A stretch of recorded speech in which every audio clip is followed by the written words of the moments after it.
السلام عليكم ورحمة الله وبركاته.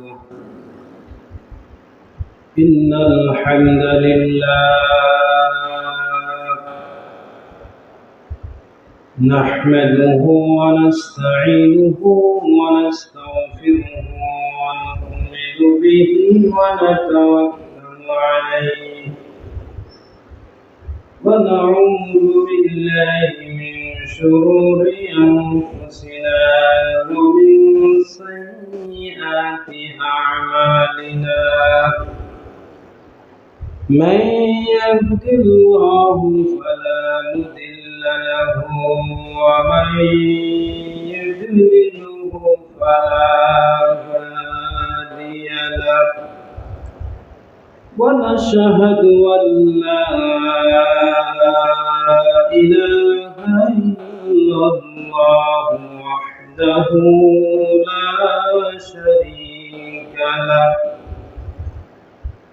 الذي أرسله بالحق بشيرا ونذيرا وداعيا إلى الله بإذنه وسراجا وقمرا منيرا. فقد قال الله تعالى في كلامه المجيد وفرقانه الحميد: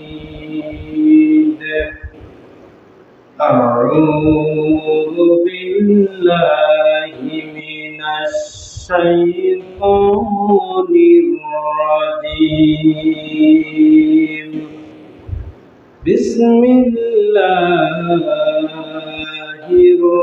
الرحمن الرحيم. يا أيها الناس اتقوا ربكم إن زلزلة الساعة شيء عظيم. يوم ترونها تذهل كل مرضعة عما أرضعت وتضع كل ذات حمل حملها وترى الناس سكارى وما هم بسكارى ولكن عذاب الله شديد. وقال رسول الله صلى الله عليه وسلم: الفرق بين المؤمن والكافر ترك الصلاة، أو كما قال عليه الصلاة والسلام: إن الله وملائكته يصلون على النبي يا أيها الذين آمنوا صلوا عليه وسلموا تسليما. اللهم صل على سيدنا مولانا محمد وعلى آل سيدنا مولانا محمد. درود الشريف.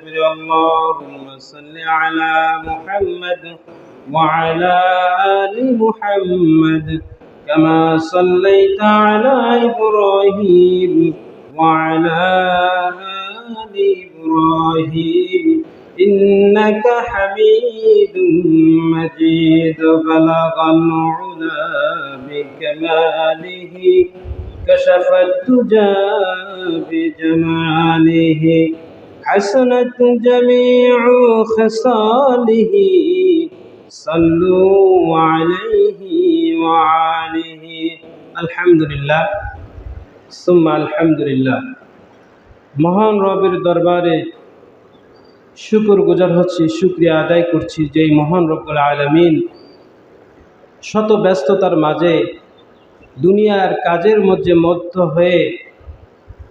হয়ে থাকা সত্ত্বেও মহান রবের হুকুম সলাতুল জুমার নামাজ জামাতের সঙ্গে আদায় করার জন্য আমরা যথাসময়ে মসজিদে আসতে পেরেছি।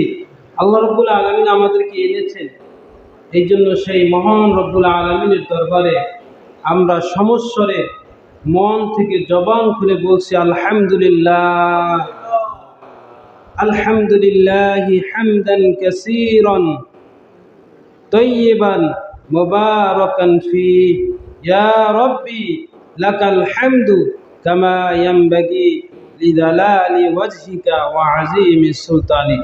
সম্মানিত উপস্থিতি, আল্লাহ রাব্বুল আলামিন আমাদেরকে সুস্থ রেখেছেন, হায়াতে তৈয়বা দিয়েছেন, এই সময় পর্যন্ত আমাদেরকে বাঁচিয়ে রেখেছেন।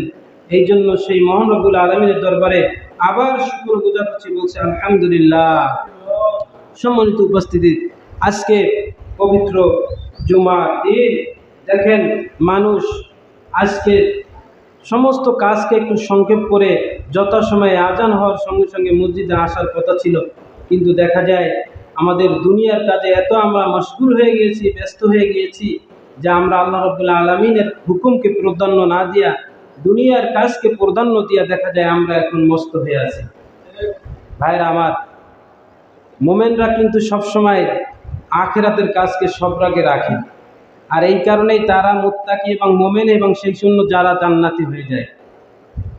আর যারা দুনিয়ার কাজে বেশি প্রাধান্য দেয়া যায়, শয়তান তাদের উপরে চেপে বসে, দুনিয়াও তাদের পেয়ে বসে।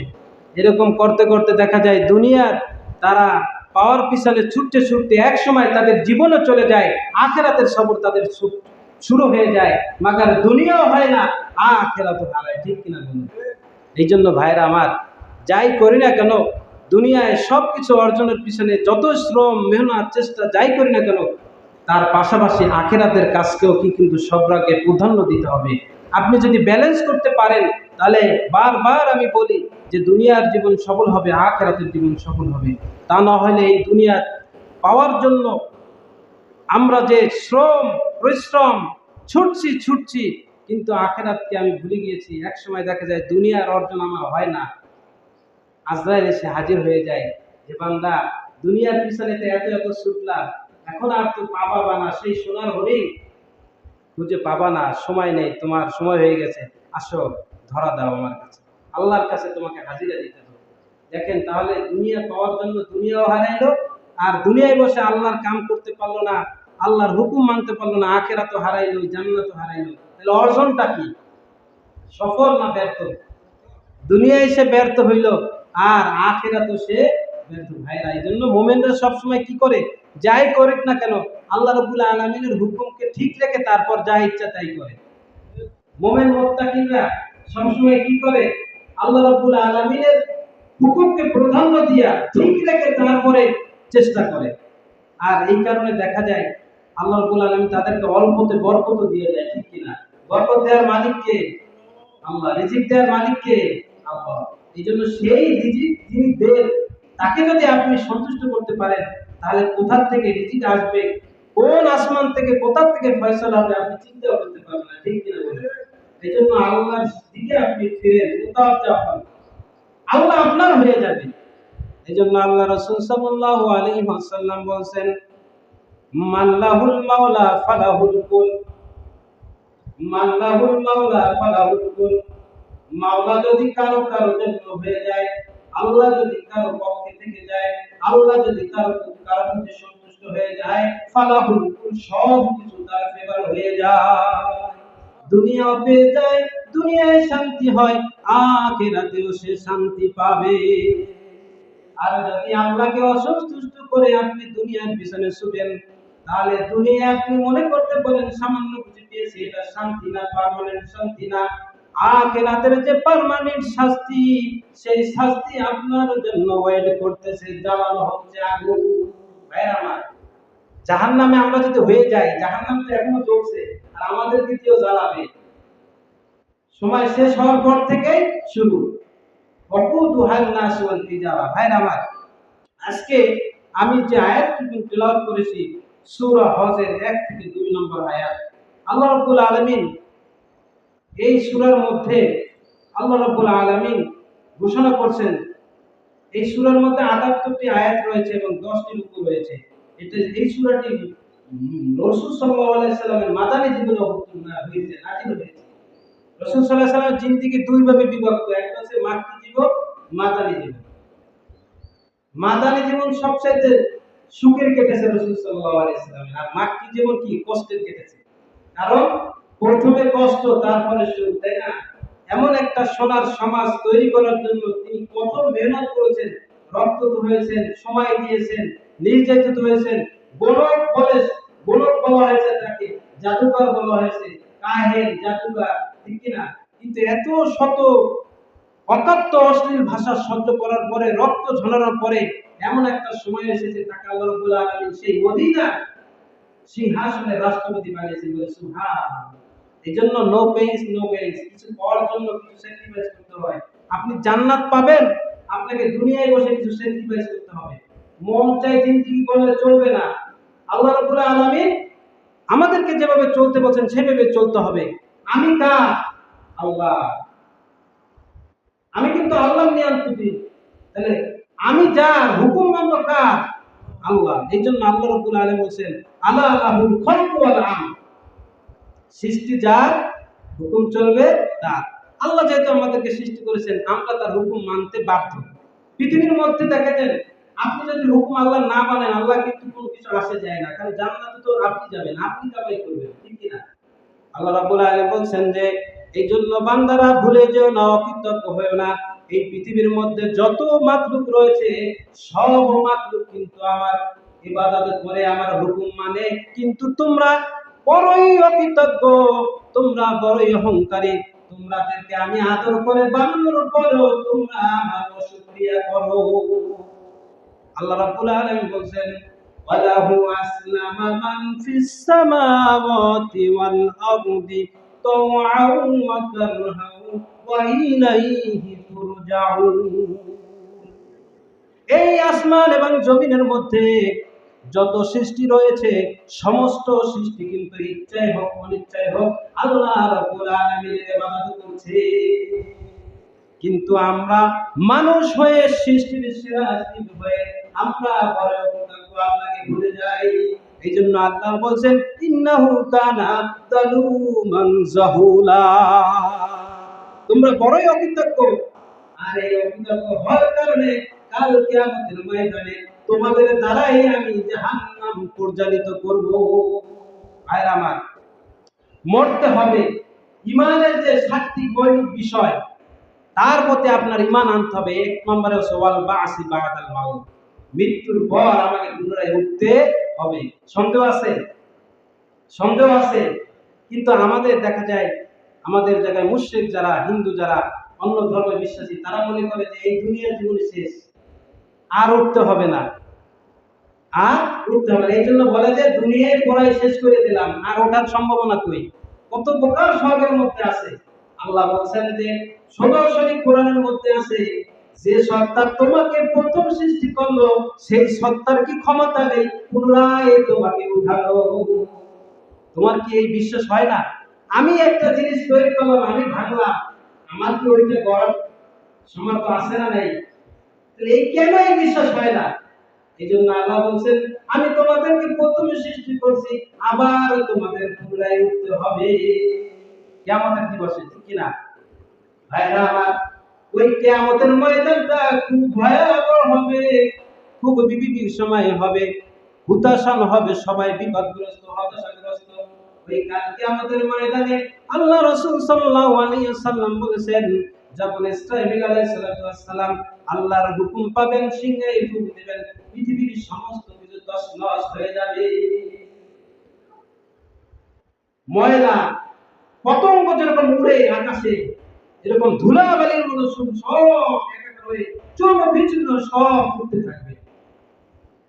আল্লাহ রাব্বুল আলামিন সূরা ইনফিতারের মধ্যে ঘোষণা করছেন, ইদাস সামাউ ফাতারাত ওয়া ইদাল কাওয়াকিবু তাসারাত ওয়া ইদাল বিহারু ফুজিরাত ওয়া ইদাল কুবুরু বুসিরাত। যখন সিংহায় ফুঁক দেওয়া হবে, এই বিশাল আসমানটা ভেঙে চুরে চুরমার হয়ে যাবে। ইদাস সামাউ ফাতারাত ওয়া ইদাল কাওয়াকিবু তাসারাত। এই মহাশূন্যে কত নক্ষত্র আছে আমরা কিন্তু জানি না। পৃথিবীর একটা ছোট গ্রহ, এর যে হাজার হাজার কোটি কোটি বড় নক্ষত্র গ্রহ পৃথিবীর মধ্যে রয়েছে, আকাশে রয়েছে। এই সমস্ত গ্রহ নক্ষত্র সব ফেটে চূর্ণ বির্ণ হয়ে সব বিক্ষিপ্তর মতো উঠতে থাকবে। ওয়াইদাল কাওয়াকিবু তাসারাত ওয়াইদাল বিহারু ফুজিরাত। পৃথিবী বলতে কোনো কিছু থাকবে না, সব একাকার হয়ে সমুদ্র হয়ে যাবে, পানি আর পানি। ওয়াইদাল বিহারু ফুজিরাত। বাহারুন মানে সমুদ্র, নদী, সমুদ্র, এর বহু বচন বিহার। সব উদ্দীপ্ত হবে, ঢেউ আর ঢেউ, কোনো কিছু জমিন বলে কিছু থাকবে না। ওয়াইদাল কুবুর বুসিরাত। আর যখন তৃতীয় ফুঁক দেওয়া হবে, সমস্ত মানুষ কবর থেকে উঠে পিপীলিকার নয়, পতঙ্গের নয়, সারিবদ্ধ হইয়া কিয়ামতের ময়দানে সমবেত হবে। কোথায়? কিয়ামতের ময়দানে। কিয়ামতের ময়দান এমন ভয়াবহ হবে ভাইরা আমার। এখন সবাই আমরা কিন্তু কত সুন্দর জামা পরি, কাপড় পরি, কত পোশাক পরি, কিন্তু কিয়ামতের ময়দানে কিন্তু কোনো পোশাক থাকবে না। কাল কিয়ামতের ময়দানে আল্লাহ রাসূল সাল্লাল্লাহু আলাইহি ওয়াসাল্লাম ঘোষণা করেন, কিয়ামতের ময়দানে সবাই উলঙ্গ খাতনাবিহীন অবস্থায় দণ্ডায়মান হবে। সবাই দল বেঁধে পিপীলিকা যেরকম ছুটে চলে, ওই দিন কাল কিয়ামতের ময়দানে কবর থেকে সবাই উঠে দল বেঁধে বেঁধে কিয়ামতের ময়দানে দৌড় দিবে এবং সবাই সমবেত হবে। আল্লাহ রাসূল বলেছেন, সবাই উলঙ্গ অবস্থায় খাতনাবিহীন অবস্থায় উঠবে। হযরত মা আয়েশা রাদিয়াল্লাহু তাআলা ঘোষণা করেন, আল্লাহ রাসূল, এ কেমন বিষয় যে সেখানে তো কোনো মহিলা কি থাকবে না? বলে, হ্যাঁ হ্যাঁ, মহিলা তো থাকবে। তাহলে কি এটা লজ্জার বিষয় হবে না? একজন আরেকজনের দিকে তাকাবে। আল্লাহ রাসূল সাল্লাল্লাহু আলাইহি সাল্লাম ঘোষণা করেন, মা আয়েশা শোনো, ওই কাল কিয়ামতের ময়দানে এমন ভয়াবহ অবস্থা হবে, সবাই হুতাশান পেরেশান হয়ে যাবে। কেউ কার দিকে, কার পাশে কে আছে তাকারও সময় থাকবে না। কি ভয়াবহ অবস্থা হবে! একই পাশে দাঁড়ানো থাকবে, আমার পাশে কে, তাকানোর সময় থাকবে না। আল্লাহ রাসূল সাল্লাল্লাহু আলাইহি ওয়াসাল্লাম ঘোষণা করেন, প্রত্যেকে তার নিজ আমল অনুযায়ী তার ঘামে সে হাবুডাবু খাবে। কার পা পর্যন্ত, কার হাঁটু পর্যন্ত, কার মাজা পর্যন্ত। এবার কি আল্লাহ রাসূল সাল্লাল্লাহু আলাইহি ওয়াসাল্লাম সরাসরি বুখারী শরীফের মধ্যে হাদিস এসেছে, তার কর্ণ পর্যন্ত ঘামে সে তলায় যাবে। কাল কিয়ামতের ময়দানে জমিনটা হবে মাটির মতো তামা হয়ে যাবে। জমিনটা তামা হয়ে যাবে, এমন বিক্ষিপ্ত হবে, এমন উত্তপ্ত হবে। এই কত মাইল দূরে সূর্য, এর যে কি তাপ আমরা এখন 1 ঘন্টা দাঁড়াইতে পারি না। কাল কিয়ামতের ময়দানে সূর্যটা তার আসল চেহারা ফুটাইয়া আমাদের 1 হাত অগ্রহাত 1 মাইল দূরে সূর্যটা থাকবে। আর এই সূর্যের তাপে মানুষের মাথা ঘিরু টগবগ টগবগ করে ফুটতে থাকবে ভাতের মতো। সবাই পানি পানি বলে চিৎকার করবে। ওই রোদ্রের তাপে সবাই ঘামে, তার ঘামের মধ্যে সাঁতার কাটবে। কেউ হাঁটি পর্যন্ত, কেউ মাথা পর্যন্ত, গলা পর্যন্ত, গলা পর্যন্ত ঘামের মধ্যে সে সাঁতার কাটবে। কত ভয়াবহ অবস্থা হবে সেই কিয়ামতের ময়দানে। ভাইরা আমার, ওই কাল কিয়ামতের ময়দানে এত ভয়াবহ অবস্থা হবে, সবাই পেরেশান হবে। আমার কি হয়, কি হয়, আমার কি হবে, কি হবে। সবাই কিন্তু সন্তুষ্ট হবে কাল কিয়ামতের ময়দানে। ভাইরা আমার নবী কিন্তু সর্ব অবস্থায় পেরেশানি অবস্থায় থাকবে। কাল কিয়ামতের ময়দানে সমস্ত নবী রাসূলুল্লাহ বলবে ইয়া নাফসি ইয়া নাফসি ইয়া নাফসি, হায় হায় আমার কি হবে, আমার কি হবে। কিন্তু আমার দয়াল প্রিয় নবী আমার উম্মতকে এত ভালোবাসেন, আমার উম্মতকে এত ভালোবাসেন, তিনি সর্বপ্রথম সব সময় বলেন রব্বি হাব্বি উম্মতি, হায় উম্মতি, হায় উম্মতি, হায় আমার উম্মতের কি হলো, আমার উম্মতের কি অবস্থা হবে।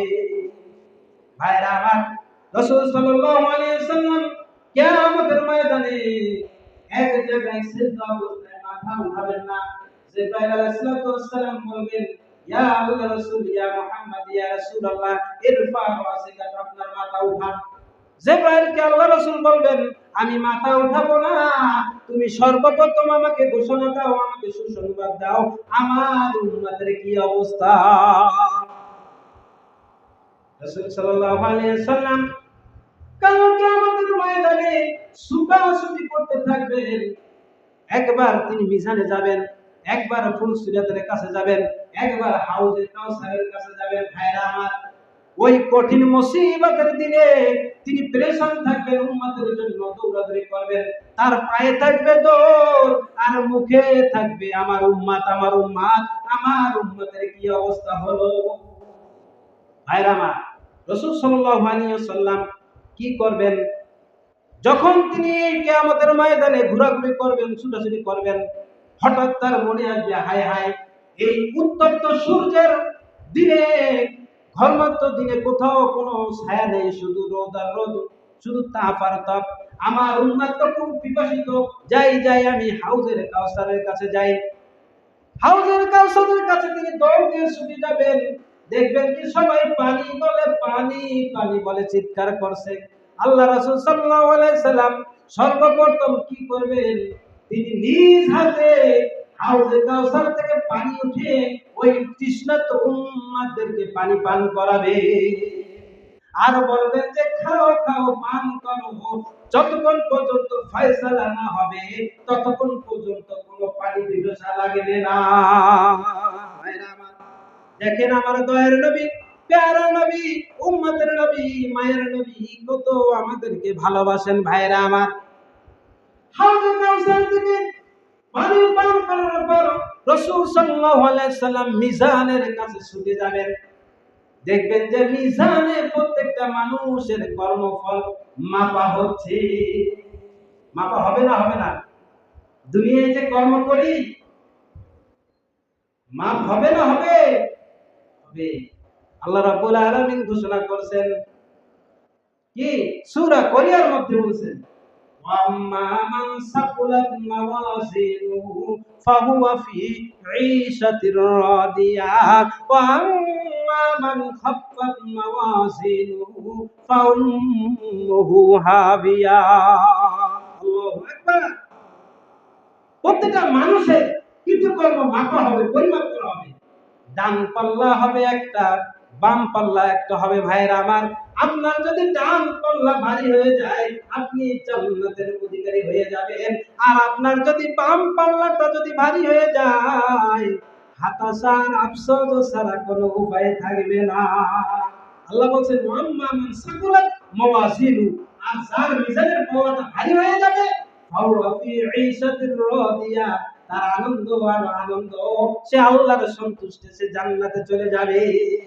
ওয়া আম্মা মান খাফফাত মাওয়াজিনুহু, আর যার ওজনের পাল্লাটা ভারী হালকা হয়ে যাবে, ডান পাল্লাটার সে বাম পাল্লাটা ভারী হয়ে যাবে, ফাউম্মুহু হাবিয়া, আল্লাহ রাব্বুল আলামিন ঘোষণা করেছেন তার ঠিকানা হবে ওই হাবিয়া নামক দোজখ। ভাইরা আমার, রাসূল সাল্লাল্লাহু আলাইহি সাল্লাম মিজানের কাছে গিয়ে দেখবেন আমার উম্মতের পাল্লা বাম দিকে ভারী হয়ে গেছে, পেরেশান হয়ে যাবে কিভাবে আমার উম্মতকে বাঁচানো যায়, কিভাবে আমার উম্মতকে রক্ষা করা যায়। তখন আল্লাহ রাসূল সাল্লাল্লাহু আলাইহি সাল্লাম মনে পড়ে যাবে সেই দুরূদের কথা, যারা রাসূল সাল্লাল্লাহু আলাইহি সাল্লামের প্রতি দুরূদ পড়েছে ওই দুরূদ কিন্তু বিফলে যাবে না। এইজন্য রাসূল সাল্লাল্লাহু আলাইহি সাল্লাম যখন নাম শুনবে সাল্লাল্লাহু আলাইহি ওয়াসাল্লাম এটা পড়া ওয়াজিব হয়ে যায়। ভাইরা আমার, আল্লাহ রাসূল বলেন হাদিসের মধ্যে এসেছে ওই উম্মতকে বাঁচানোর জন্য কোন কোন উম্মাত দুরূদ পড়ছে তার নাম সহ একটা বক্সের মধ্যে রেখে দিবেন। সঙ্গে সঙ্গে যখন দেখবেন রহিমের পাল্লা বাম দিকে ভারী হয়ে গেছে, ওই বক্স থেকে দুরূদ বের করে ওই ডান পাল্লার দিকে দুরূদ দিয়া দিবেন, সঙ্গে সঙ্গে ডান পাল্লা ভারী হয়ে যাবে। দুরূদের কি মর্তবা! এই জন্য আল্লাহ রাসূল বলছেন যে আমার নাম শুনে দুরূদ না পড়ে তার ধ্বংস অনিবার্য। এবং রাসূল সাল্লাল্লাহু আলাইহি ওয়াসাল্লাম এই সেই কবরে বসে এখনো যখন কেউ দুরূদ পড়ে সঙ্গে সঙ্গে তিনি উত্তর দিয়ে দিলেন সুবহানাল্লাহ। ফেরেশতারা এটা সংরক্ষিত করে এই দুরূদটা। এই জন্য ভাইরা আমার, অনর্থক কথা না বলে, অনর্থক সময় না পড়ে, অবসর সময় যখন পাবেন জিকির করবেন, দুরূদ পড়বেন, তাসবিহ পড়বেন, আপনার আমল নামা ভারী হয়ে যাবে। কাল কিয়ামতের ময়দানে আপনি যখন বিপদগ্রস্ত হয়ে যাবেন, এই দুরূদ এবং তাসবিহ আপনার নাজাতের দরিয়া হয়ে যাবে। ঠিক কিনা বলুন? এই জন্য আমরা যখন অবসর থাকবো ভাইরা আমার, একটু অশ্লীল ভাবে, অন্যায় ভাবে, অনর্থক ভাবে সময়কে ব্যয় করবো না ভাইরা আমার। একটু তাসবিহ পড়ি, জিকির পড়ি, সুবহানাল্লাহ ওয়ালহামদুলিল্লাহ লা ইলাহা ইল্লাল্লাহ, সুবহানাল্লাহ ওয়ালহামদুলিল্লাহ লা ইলাহা ইল্লাল্লাহ। আল্লাহ রাসূল ঘোষণা করেন, কেউ যদি একবার সুবহানাল্লাহ বলে, অথবা একবার আলহামদুলিল্লাহ বলে, অথবা একবার সুবহানাল্লাহ আল্লাহু আকবার আলহামদুলিল্লাহ বলে, আসমান এবং জমিনের মধ্যে যত শূন্য জায়গা আছে, ফাঁকা জায়গা আছে, নেকি দ্বারা আল্লাহ রাব্বুল আলামিন ফিল আপ করে দেয়। সুবহানাল্লাহ। ভাইরা আমার, এই জন্য জিকির করার দরকার আছে না নাই? তাসবিহ করার দরকার আছে না নাই? এই যৌবন থেকে এই জিহ্বাটাকে যদি আপনি জিকিরের দ্বারা তরুজাত করতে পারেন ভাইরা আমার, এই মুখ আপনাকে সাক্ষী দেবে কালকে আমাদের ময়দানে জান্নাতে নেওয়ার জন্য। ভাইরা আমার, এই জন্য কালকে আমাদের ময়দানে রাসূল সাল্লাল্লাহু আলাইহি ওয়াসাল্লাম প্রতি যারা দুরূদ পড়েছে, সেই দুরূদ সংরক্ষিত রয়েছেন। যাদের পাল্লা ভারী হয়ে যাবে, তাদের পাল্লায় এই দুরূদ দিয়া ডান পাল্লা ভারী করে রাসূলের সাথে তারা জান্নাতে চলে যাবে। হতাশ হয়ে যাবে, ফলসুরাতে দৌড়াদৌড়ি করবে, আবার রাসূল সাল্লাল্লাহু আলাইহি ওয়াসাল্লাম সিজদায় পড়ে যাবে। ওই সময় একদল লোক খুব বিপদগ্রস্ত হয়ে যাবে, দেখবে কি দুনিয়ায় আমাদের অনেক সাহায্য করেছিল, এখন আমরা ধরা পড়েছি, এই বিপদের দিনে আমাদেরকে কে রক্ষা করবে? চিন্তা করবে, খোঁজ করবে। একদল লোক বলবে, হায় হায় আমরা বিপদগ্রস্ত হয়েছি, আমরা কার কাছে সাহায্য চাবো, কার কাছে সুপারিশ চাবো? ভাইরা আমার, এক একজন যাই এক একজনের কাছে পরামর্শ করবে। আজকে তো আমরা ধরা খেয়ে গেছি, আমাদের কোনো উপায় নাই। যখন কিছু লোক এরকম পরামর্শ মশালা করে কয়েকজনের কাছে জিজ্ঞাসা করবে, জান্নাতি লোকদের কাছে, তাদের মনে হাসি কিন্তু তাদের মনে পেরেশান। বলছি আমি সারিকুন ফিল জান্নাতি ওয়া সারিকুন ফিস সাইর।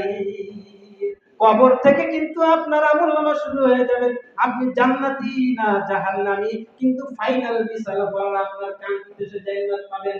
ওই কাল কিয়ামতের ময়দানে যারা কবরে বসে জান্নাতের সুসংবাদ প্রাপ্ত হয়েছে, জান্নাত নিয়ামত পেয়েছে, তাদের কাছে তো ওই জাহান্নামীবাসীরা বলবে, আমরা কার কাছে গেলে একটু সুপারিশ পাবো?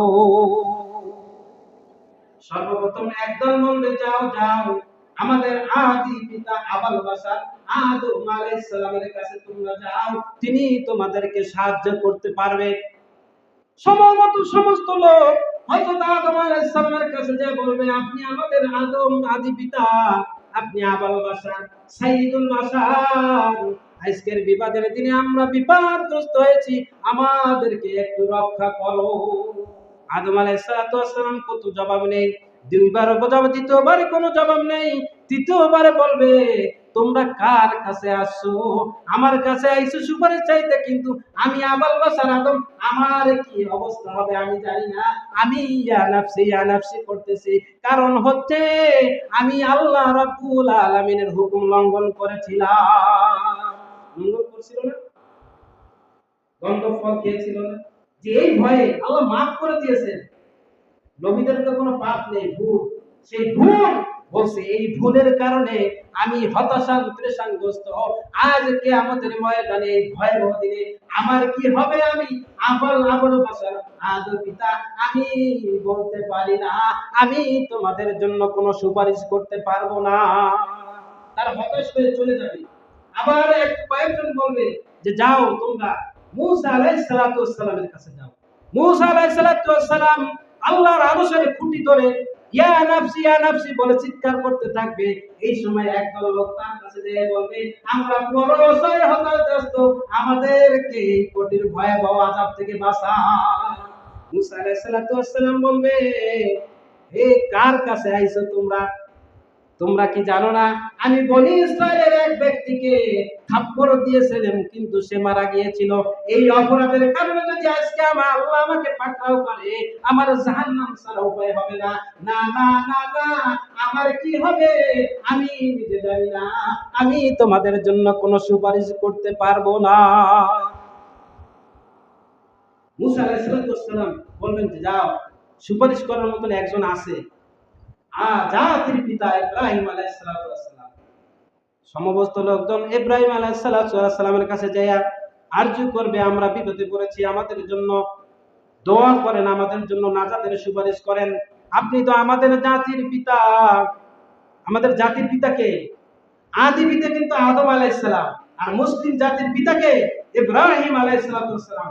কেউ যদি অন্য কাউকে পিতা হিসেবে ধারণা করে লালন করে, সে কিন্তু কাফের এবং মুসলমান আর থাকবে না। কারণ স্বয়ং আল্লাহ রাব্বুল আলামিন বলেন মিল্লাতা বিকুম ইব্রাহিম হুয়া সাম্মাকুমুল মুসলিমিন। তোমাদের জাতির পিতা হচ্ছে, মুসলমানদের জাতির পিতা হচ্ছে ইব্রাহিম আলাইহিস সালাতু ওয়াস সালাম। ইব্রাহিম আলাইহিস সালাতু ওয়াস সালামের কাছে যেয়ে বলবে যে আপনি আমাদের জাতির পিতা, আমাদেরকে একটু বাঁচান। আজকে কিয়ামতের ময়দানে আমরা ধরা খেয়ে গেছি, আমরা খুব ভীতিগ্রস্ত যে আমাদের কিছুক্ষণ পরে জাহান্নামে পতিত হয়ে যাবে। আমরা তো এটা সহ্য করতে পারবো না। কিয়ামতের ময়দানে মাঠে যদি এই অবস্থা হয়, এত ভয়াবহ অবস্থা হয়, তাহলে জাহান্নামের শাস্তি কত ভয়াবহ অবস্থা হবে। সবাই হতগ্রস্ত হয়ে তার কাছে রিকোয়েস্ট করবে, ভাইরা আমার, ইব্রাহিম আলাইহিস সালাম জবাব দেবে আমি তোমাদের জন্য সুপারিশ করতে পারবো না, কারণ আমি হচ্ছে আমার কওমের লোকেরা যখন মুশরিকরা আমাকে যখন মূর্তির পূজার জন্য দাওয়াত দিয়েছিল, আমি কৌশল করে বলেছিলাম ইন্নী সাকিব। মুশরিকরা যখন তাকে বলছে যে মূর্তি পূজা করতে হবে, শিরক করতে হবে, এই মূর্তির সামনে তোমার মাথা নাড়তে হবে, কিন্তু ইব্রাহিম আলাইহিস সালাম একটু কৌশল গ্রহণ করলেন। এই জন্য পাপের কাজে কেউ যদি আপনাকে ডাকে, আপনার বন্ধু কৌশল অবলম্বন করে, ওটা মিথ্যা হবে না, পাপ হবে না, কৌশল। পাপ কাজ থেকে বাঁচার জন্য যদি কোনো কৌশল অবলম্বন করেন, তাকে আপনার কি হবে না, ওটা মিথ্যা হিসেবে সংগঠিত হবে না। আপনাকে জেনার জন্য মনে করে যে ডাকছে, বন্ধু পূর্ব পরিকল্পিত যে আমরা অমুক দিন জেনা করব, অমুক দিন অমুক জায়গায় যাব, হোটেলে যাব, কিন্তু ওই বন্ধু পরে বুঝতে পারছে যে না, এটা তো করা যাবে না, আল্লাহর আদালতে তো ধরা খেতে হবে। বন্ধুরে বলছে যে না বন্ধু, আমি আজকে অসুস্থ, আমি যাইতে পারবো না। ও অসুস্থ না, কিন্তু তারপরও কি ভান করেছে, এই যে কৌশল অবলম্বন করেছে পাপের কাছ থেকে, এটা মিথ্যা হবে না, এটা পাপ হবে না। ভাইরা আমার, ইব্রাহিম আলাইহিস সালাম ডাক দিয়ে বলবে আমার কওমের লোকেরা যখন আমাকে ডাক দিয়েছিল আমাদের মূর্তির পূজা করার জন্য, কিন্তু আমি কৌশল অবলম্বন করে বলছিলাম ইন্নী সাকিব, নিশ্চয় আমি অসুস্থ। না জানি এই যে আমি মিথ্যা কথা বলছি, কৌশল অবলম্বন করছি, এটাকে যদি আল্লাহ অন্যায় হিসেবে ধরে, আমি তো ধরা খেয়ে যাব, আমি তো জাহান্নামী হয়ে যাব। না না, আমি তোমাদের জন্য সুপারিশ করতে পারবো না। যাও যাও, তোমরা নূহ আলাইহিস সালামের কাছে যাও। নূহ আলাইহিস সালামের কাছে যাইয়া বলবে যে আমাদেরকে বাঁচান, সুপারিশ করেন। নূহ আলাইহিস সালাম বলবে আমার কি হবে আমি জানি না, কারণ আমি নবী হইয়া আমার ছেলেকে আমি মুসলমান বানাইতে পারি না। তাই যদি কালকে আমাদের ময়দানে আজকে যদি আল্লাহ জিজ্ঞাসা করে তুমি নবী ছিলা কিন্তু তোমার ছেলেকে তুমি মুসলমান বানাইতে পারো নাই কেন, এইটাকে পুঁজি করে যদি আমাকে জিজ্ঞাসা করে, আমি উত্তর দিতে পারবো না, নির্ঘাত আমার জাহান্নাম ছাড়া কোনো উপায় হবে না। না না, আমি পারবো না সুপারিশ করতে। আজকের দিনে কেউ সুপারিশ করতে পারবে না। আমি এমন এক ব্যক্তির সন্ধান দিতে পারি, তিনি একমাত্র সুপারিশ করতে পারবে। যাও যাও তোমরা আজকের দিনে ওই কিয়ামতের ময়দানে ওই মাকামে মাহমুদে সিজদা অবস্থায় আছে আকায়ে নামদারে তাজদারে মদিনা সাইয়্যিদুল আম্বিয়া সমস্ত নবীদের সর্দার আহমদ মুহাম্মদ মুস্তাফা সাল্লাল্লাহু আলাইহি ওয়াসাল্লাম তোমাদের জন্য চিৎকার করতেছে, ইয়া উম্মতি, একমাত্র তিনি সুপারিশ করতে পারবেন। যাও যাও তোমরা তার কাছে যে তোমরা সুপারিশ গ্রহণ করো এবং তার কাছে তোমরা সাহায্য চাও। ভাইরা আমার, রাসূল সাল্লাল্লাহু আলাইহি ওয়াসাল্লাম দেখেন কত মায়ার নবী, কান্দারি নবী, আমাদের জন্য ওই মাকামে মাহমুদে ইয়া উম্মতি বলে কাঁদবে। ভাইরা আমার, জিবরাইল আলাইহিস সালাতু ওয়াস সালাম আল্লাহর পক্ষ থেকে রাসূল সাল্লাল্লাহু আলাইহি সাল্লামের কাছে মাকামে মাহমুদে আয়েশা বলবে, ও আমার আল্লাহর নবী, আপনি আর কাঁদেন না, আপনার কান্দন আল্লাহর দরবারে পৌঁছে সহ্য হচ্ছে না। আমাকে জিবরাইল আলাইহিস সালাম আমাকে আপনার কাছে পাঠিয়েছেন, আপনার দাবি দাওয়া কি, অভিযোগ কি, আজকে কেন আপনি এত কান্নাকাটি করছেন, আপনি কেন মাথা উঠাইতেছেন না? আল্লাহ রাসূল বলছেন যে বলো ওমর, আল্লাহকে বলো আমি মাথা উঠাবো না। জিবরাইল বলছেন যে জান্নাতের পোশাক পরো, বলে না আমি পোশাক পরবো না। জান্নাতে তুমি যাওয়ার জন্য রেডি হও। আল্লাহ রাসূল বলে আমি জান্নাতে যাব না, আগে বলো আমার উম্মতের কি ফয়সালা হয়েছে। আল্লাহু আকবার।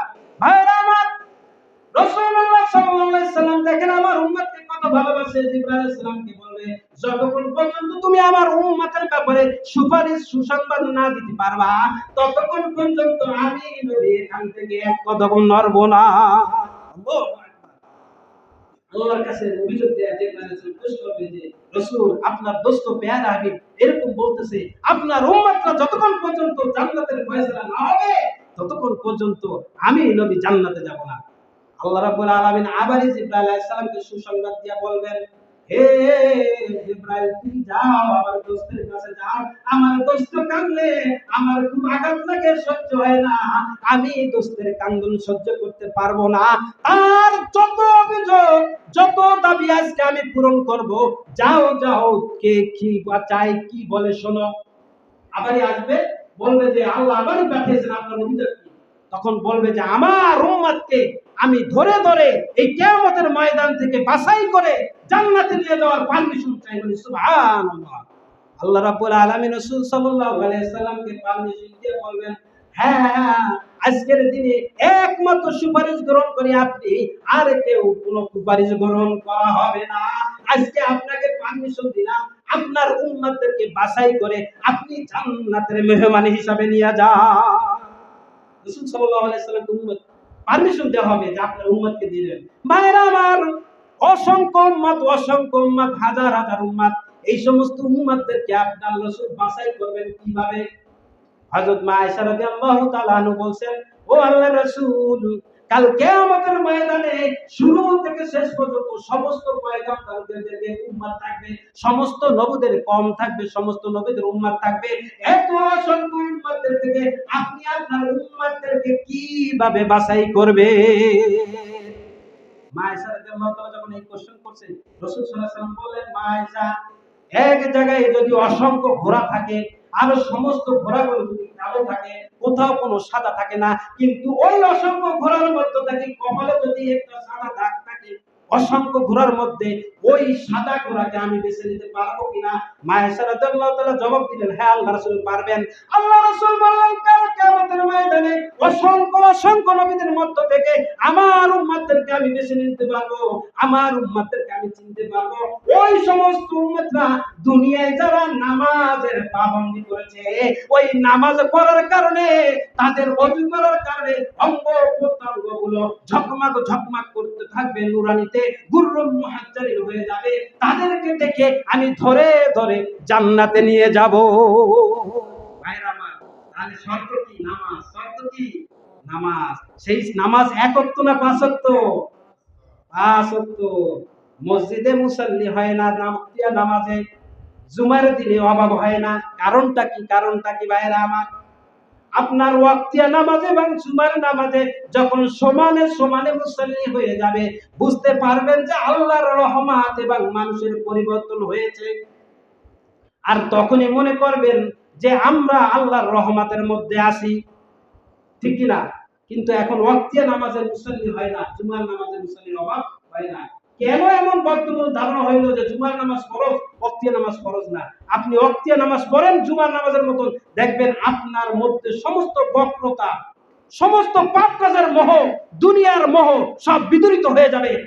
আপনার অন্তর পুরুষ মুক্ত হবে, পবিত্র হয়ে যাবে। আপনার অন্তরের মধ্যে, কলমের মধ্যে কোনো দাগ থাকবে না। ভালো কাজ করতে ভালো মনে যাবে। মসজিদের যখন আজান দিবে মুয়াজ্জিন, সঙ্গে সঙ্গে দুনিয়ার সমস্ত কাজ দূরে সরে দিয়ে আগে এসে আপনার নামাজ পড়তে মনে যাবে। ঠিক কিনা বলুন? এই জন্য না 5 ওয়াক্ত নামাজ পড়ার দরকার আছে না নাই? আছে। এই জন্য আমরা 5 ওয়াক্ত নামাজ যদি পড়তে চাই, তাহলে কিন্তু ওই যে রসুলের সিলেক্টেড আমরা হতে পারবো।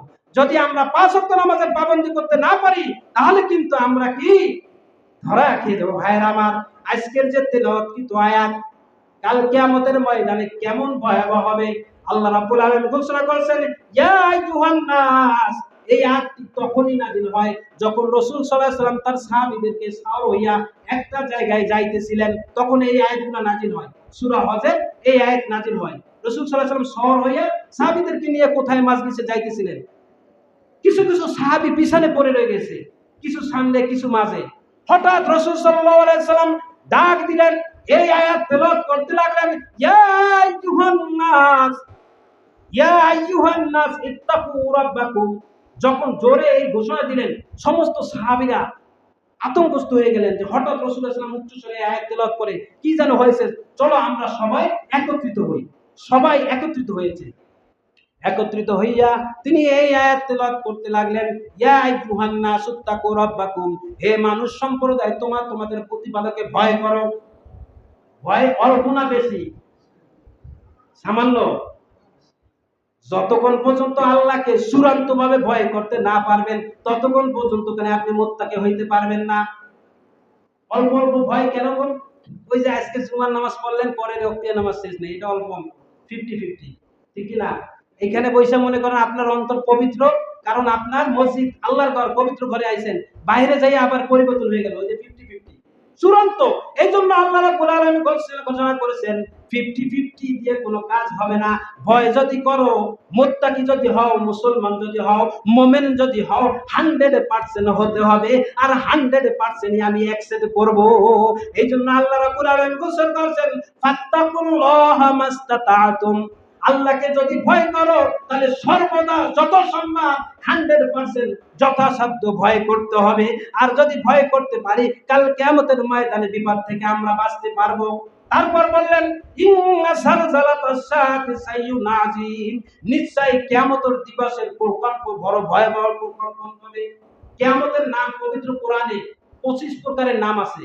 ইয়াউমুল কিয়ামা, ইয়াউমুত তাগাবুন, ইয়াউমুল খুলুদ, ইয়াউমুল খুরুজ, ইয়াউমুদ্দিন। এইরকম 25টা নাম রয়েছে।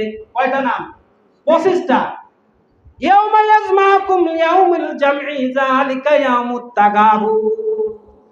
যালিকা ইয়াউমুত তাগাবুন, এখানে কিন্তু কিয়ামতের নাম আত-তাগাবুন। ইয়াউমুস সাআ, ইয়াউমুস সাআ। আল্লাহ রাব্বুল আলামিন ঘোষণা করেছেন, ইয়াসআলুনা ইয়াউমাল কিয়ামা, ইয়াউমাল কিয়ামা, ইয়াউমুস সাআ, কারিয়া। কিয়ামতের নাম কি? আল কারিয়া। আল্লাহ বলেন আল কারিয়া, মহাপ্রলয় কি? কিয়ামত কি? মাল কারিয়া, তুমি কি জানো মহাপ্রলয় কি? ইয়াউমা ইয়াকুনুন নাসু কাল ফারাশিল মাবসুস। যখন সিংহায় ফুঁক দেওয়া হবে, পৃথিবীতে কোনো কিছু থাকবে না, সব কিছু শেষ হয়ে যাবে। বিক্ষিপ্ত পতঙ্গের মতো, ধ্বনিত বালির মতো, কণার মতো সব উঠতে থাকবে। ওয়াতাকুনুল জিবালু কাল ইহনিল মানসুবুস। এই পাহাড়কে কিন্তু আল্লাহ পেরেক হিসাবে দিয়েছেন। যেরকম আমরা পেরেক দিয়ে খুঁটিকে শক্ত করে বেঁধে রাখি যাতে ভেঙে না পড়ে, এই দুনিয়া যাতে টলটাল না করে, নড়াচড়া না করে, এই জন্য আল্লাহ পাহাড় মেরেছেন। পাহাড় দিয়ে ঘিরে রেখেছেন। এই পাহাড়গুলোও কি ভেঙে টুকরা টুকরা হয়ে, ছিন্ন বিচ্ছিন্ন হয়ে উঠতে থাকবে। ওয়াতাকুনুল জিবালু কাল ইহনিল মানফুস। ভাইরা আমার, এই জন্য সাবধান, কাল কিয়ামত কিন্তু অবশ্যম্ভাবী হবে। শোনেন, ফেরেশতারা কত কিন্তু আমরা জানি না। জানি অসংখ্য ফেরেশতারা, সব কিন্তু আল্লাহর হুকুম মানে। ওরা কিন্তু বাধ্য, ওদের জন্য জান্নাত জাহান্নাম নেই, মানুষের জন্য আছে। ওরা আমাদের সেবক। অসংখ্য ফেরেশতা, 60 জন বড় ফেরেশতা, ইসরাফিল, মিকাইল, জিবরাইল, আজরাইল। ইসরাফিল আলাইহিস সালাতু ওয়াস সালাম কি করছেন? সিংহায় ফুঁক দিয়ে বসে আছেন। তার দায়িত্বই হচ্ছে ওই হুকুমের পথ ইতাআত করা। যখন অর্ডার হবে সঙ্গে সঙ্গে ফুঁক দিয়ে দিবেন। দেখেন, তারা কিন্তু এক মিনিট আল্লাহর হুকুমের অবাধ্য হয় না। তারা আমাদের সেবক। জান্নাতে কিন্তু তারা আমাদের কি হোটেলে যেরকম সার্ভেয়ার যাকে বলে, কি বলে, মেসিয়া, আমাদেরকে সার্ভ করে, ওরা কিন্তু আমাদেরকে সার্ভ করবে। ভাইয়েরা আমার, ফেরেশতা কত অসংখ্য কিন্তু আমরা জানি না।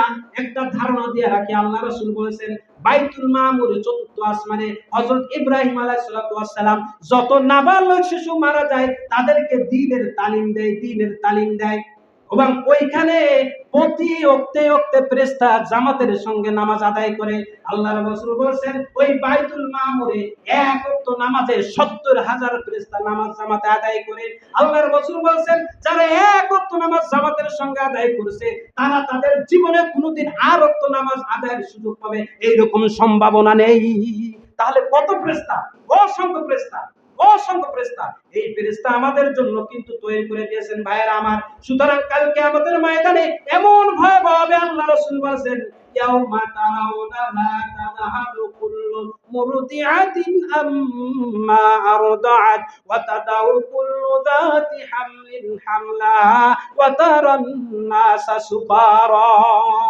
এত ভয়াবহ হবে যখন সবকিছু তামাতামা হয়ে যাবে, তখন দুধ সত্য জাত সন্তানকে মা ভুলে যাবে দুধ পান করার কথা, কারণ সে পেরেশান হয়ে যাবে।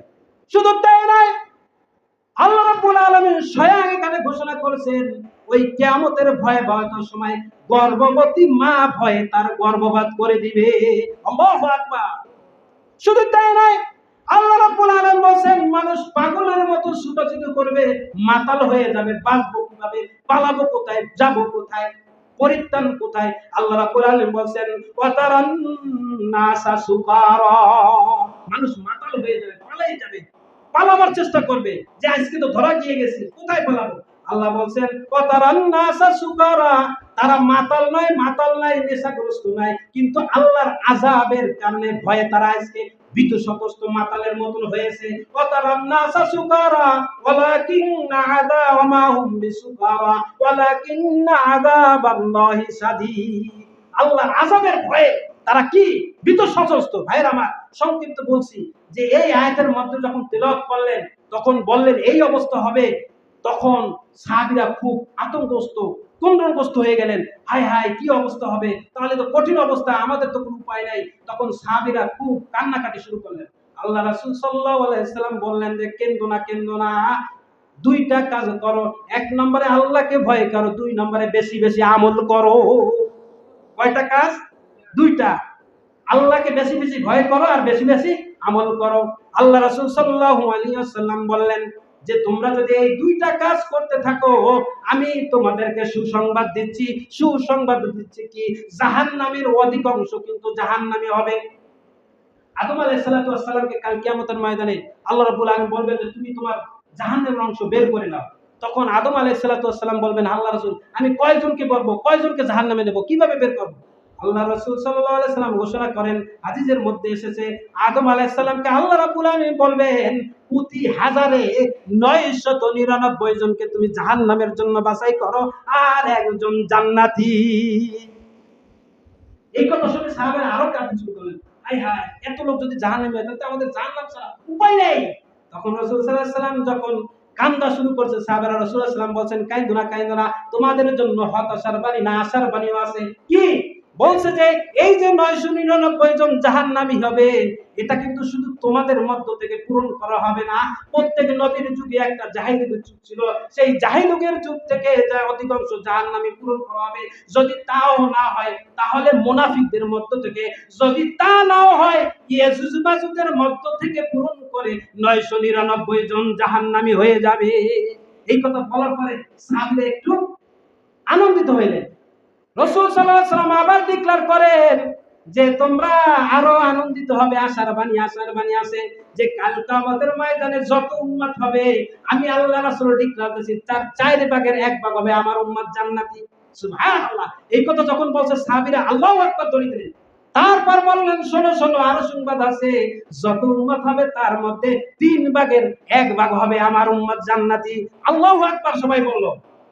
তৃতীয়বার বললেন শুধু তাই নয়, যত উম্মত হবে সমস্ত উম্মতের মধ্যে আমার উম্মত হবে অর্ধেক জান্নাতি, আর সমস্ত নবীদের উম্মত থেকে অর্ধেক হবে জান্নাতি। আল্লাহু আকবার বললেন সবাই, আনন্দে খুশি হয়ে গেলেন। ভাইরা আমার, এই জন্যই কাল কিয়ামতের ময়দানে জাহান্নামের ভয় বা আগুন থেকে যদি বাঁচতে চাই, বিপত্তি সময় পরিস্থিতি যদি বাঁচতে চাই, এখনই কিন্তু নিজেকে তৈরি করতে হবে, ঠিক কি না? ভাইরা আমার, এই জন্য তৈরি হই। নামাজ এক ওয়াক্ত না, জুমার নামাজ না, শুধু 5 ওয়াক্ত। কয় ওয়াক্ত?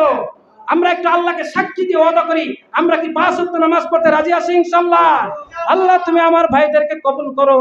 আল্লাহ তুমি ইমানের সঠিক বুঝ দাও, তাকওয়া বৃদ্ধি করে দাও, আমাদের এই সমাজটাকে সোনার সমাজে তুমি পরিণত করে দেয় বলে আমিন। ওয়া আখিরি দাওয়ানা আলহামদুলিল্লাহি রাব্বিল আলামিন। আসসালামু আলাইকুম ওয়া রাহমাতুল্লাহি ওয়া বারাকাতুহু।